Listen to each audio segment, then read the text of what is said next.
খুলনায় তীব্র গরমে অতিষ্ঠ হয়ে পড়েছে জনজীবন। গরমের তীব্রতা সহ্য করতে না পেরে শিশুরা পুকুরে কিংবা খালের পানিতে দিনের বেশিরভাগ সময় পার করছে। একটু বৃষ্টির জন্য মানুষ হাহাকার করছে। দিনের রাস্তাঘাটে মানুষ চলাচল কমিয়ে গেছে। তীব্র গরমে অতিষ্ঠ হয়ে দিনাজপুর দিনমজুর, রিকশাওয়ালা, শ্রমজীবী, মেহনতি মানুষ, কৃষকরা পড়েছেন চরম বিপাকে। প্রয়োজন না হলে ঘরের বাইরে বের হতে চাইছেন না কেউ। দাবদাহের কারণে তরমুজ, বাঙ্গি, ডাব, আনারস, মাল্টা, পেয়ারা সহ রসালো ফলের চাহিদা বেড়েছে। প্রচন্ড গরমের ভেতরে বিদ্যুতের লোডশেডিং বাড়ায় শহর গ্রাম সবখানে বেড়েছে হাত পাখার কদর। খুলনা আবহাওয়া অফিসের সহকারী আবহাওয়াবিদ আমিরুল আজাদ জানান, খুলনায় বয়ে যাওয়া তীব্র তাপদাহ এপ্রিল মে জুড়ে অব্যাহত থাকবে।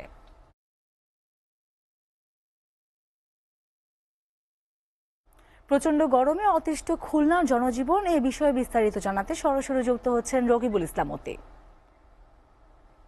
মতি, আজ খুলনা বিভাগে তাপদাহ কেমন অনুভূত হচ্ছে? কোন অঞ্চলের তাপমাত্রা বেশি রেকর্ড হয়েছে? ইভা, আপনি যেমনটি বলছিলেন যে খুলনার বিভাগে কিন্তু গতকাল একজন হিট স্ট্রোকে একজন কিন্তু মারা গিয়েছে। আর আজকের যদি আমি আপনাকে আবহাওয়া তাপমাত্রা বলি, সেটা হচ্ছে যে সকালে রোদের তীব্রতা একটু বেশি থাকলেও এখন কিন্তু হঠাৎ করে একটু মেঘলা আকাশ দেখা যাচ্ছে এবং তাপের যে সেটা দেখা যাচ্ছে। তবে সাধারণ মানুষ কিন্তু যে সকালে যে তাপ ছিল তার কারণে সকাল থেকে এখন কিন্তু রাস্তায় বের হয়নি। যারা বেরিয়ে তারা অবলম্বন করে একটু রাস্তায় বেরিয়েছে এবং ছাতা, যারা শ্রমজীবী মানুষ আছে, তারা শ্রমজীবী মানুষ বলতে সাধারণত আমরা যেগুলো বোঝাই, যারা আমাদের এই অঞ্চলে রিক্সা চালায় বা আমাদের দিনমজুর ঘাট কেন্দ্রে যারা আছেন এবং আরো যে দিনমজুর আছে, সেগুলো হচ্ছে কি আমাদের অঞ্চলে এখন তরমুজের সিজন বলা হয়। এই তরমুজের সিজনের সময় কিন্তু প্রচুর পরিমাণে শ্রমিক তারা কিন্তু এই কাজের সাথে সংশ্লিষ্ট থাকে। তারা কিন্তু এই তাপদাহের কারণে এই কাজে প্রচন্ড বাধাগ্রস্ত হচ্ছে এবং তারা কাজ করতে পারছে না বলে জানিয়েছেন তারা।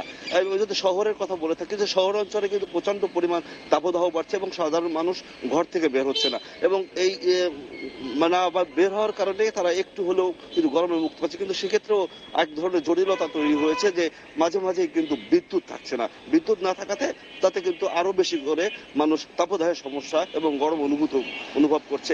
এই গরমের কারণে কিন্তু এক ধরনের রোগী তৈরি হয়েছে, যারা কিন্তু অসুস্থ হচ্ছে এবং হাসপাতালগুলোতে বিশেষ করে শিশু এবং বয়স্কদের সংখ্যা দিন দিন বাড়ছে বলে জানিয়েছে হাসপাতাল কর্তৃপক্ষ।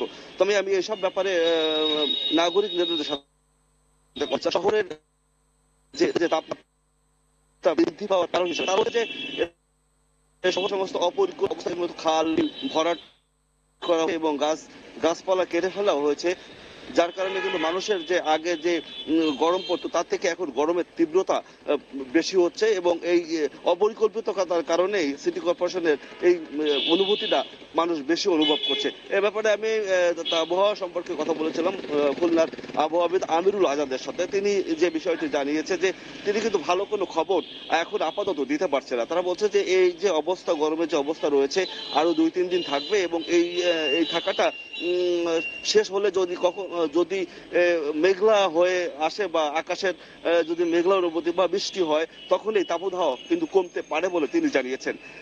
সর্বশেষে যে বিষয়টা, খুলনার যে মানুষের যে জীবনযাত্রা কিন্তু এই তাপদাহের কারণে বিনষ্ট হচ্ছে এবং তারা সাধারণভাবে কিন্তু চলাফেরা করতে পারছে না। তবে বিশেষজ্ঞরা পরামর্শ দিয়েছে যে এই সময়টায় অন্তত তারা ছায়াযুক্ত জায়গা থাকা এবং কোমল পানীয়, যেহেতু ঠান্ডা ডাব বা তরমুজ জাতীয় পানি খেয়ে তারা সাধারণত পিপাসা নির্ধারণ যেন করা হয়, সেই বিষয়টা কিন্তু ডাক্তাররা বলেছেন।